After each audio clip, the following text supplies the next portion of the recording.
हरे कृष्णा, राधे राधे, जय माता दी। तो नवरात्रि के आखिरी दिन हम लड्डू गोपाल की सेवा कैसे करें। एक भक्त का कमेंट आया कि दीदी बता दीजिएगा कि नौमी वाले दिन लड्डू गोपाल की सेवा कैसे करनी है। तो देखिए, जिस प्रकार से आप लड्डू गोपाल को प्रतिदिन जगाते हैं, उठाते हैं, हम ठीक उसी प्रकार से जगा लेंगे। अगर आप अपने लड्डू गोपाल को दूध का भोग लगाते हैं तो दूध का भोग लगा सकते हैं।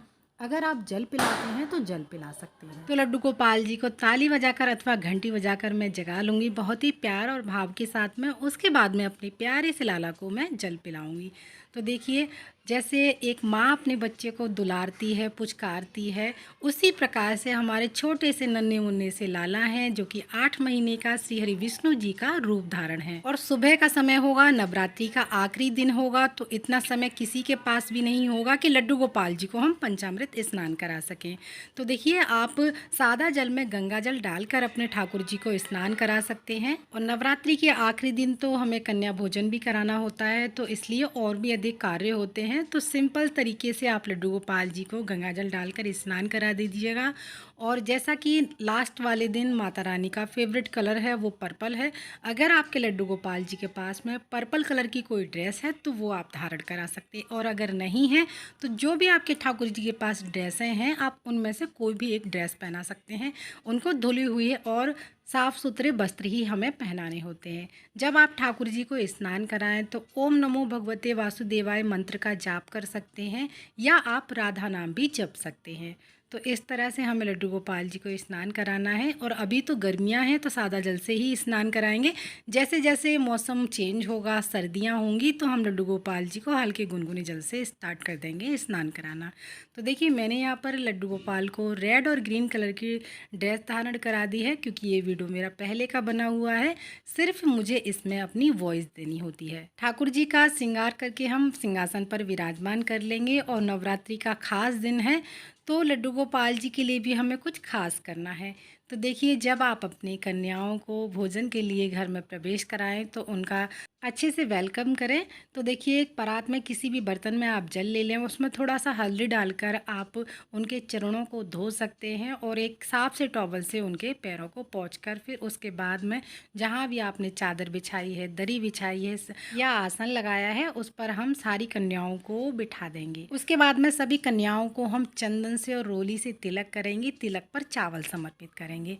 ठीक इसी प्रकार से जब आप लड्डू गोपाल जी की सेवा करेंगे तो उनको भी हमें चंदन से और रोली से तिलक करना है, साथ में चावल भी समर्पित करने हैं। और अगर आपको फूल मिल जाते हैं तो फूल ज़रूर से समर्पित करें, क्योंकि नवरात्रि का आखिरी दिन होगा। आप एक दिन पहले ही सारी व्यवस्थाएं लाकर कर लीजिएगा।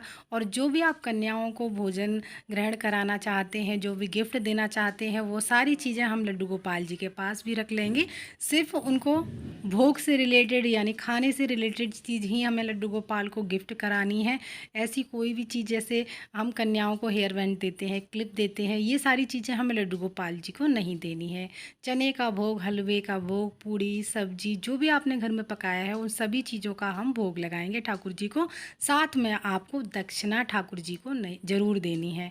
उनकी न्यौछावर करेंगे, वही दक्षिणा हम ठाकुर जी के पास रख देंगे। और उस दक्षिणा से आप ठाकुर जी के लिए कुछ भी सामान ला सकते हैं या कोई पूजा का सामान ला सकते हैं। और आखिरी दिन है, माता रानी को आप चाहें तो मीठा पान समर्पित कर सकते हैं।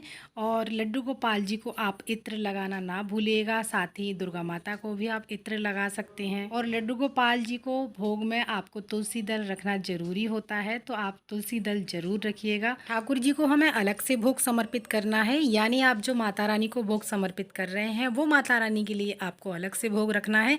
और लड्डू गोपाल जी के लिए आपको एक अलग से प्लेट अथवा थाली में भोग समर्पित करना है। और कन्याओं को देने के लिए जैसे आप कुरकुरे, चिप्स, ये सारे अगर पैकेट आप देने के लिए लेकर के आते हैं, ये हमें ठाकुर जी को भोग नहीं लगाना है, ना ही हमें माता रानी के पास में रखना है, क्योंकि इसमें लहसुन प्याज पड़ा हुआ होता है। तो आप इन चीज़ों को ठाकुर जी को और माता रानी को भोग ना लगाइएगा, वो सिर्फ आप कन्याओं को दे सकते हैं। हाँ, जैसे पीने वाली चीज़ है, कोई भी फ्रूटी है या अथवा रियल जूस है, आप उस चीज़ को लड्डू गोपाल को भोग लगा सकते हैं। तो इन सारी बातों का हमें ध्यान रखना है। साथ ही लड्डू गोपाल जी को बिस्किट का भी भोग आप समर्पित कर सकते हैं।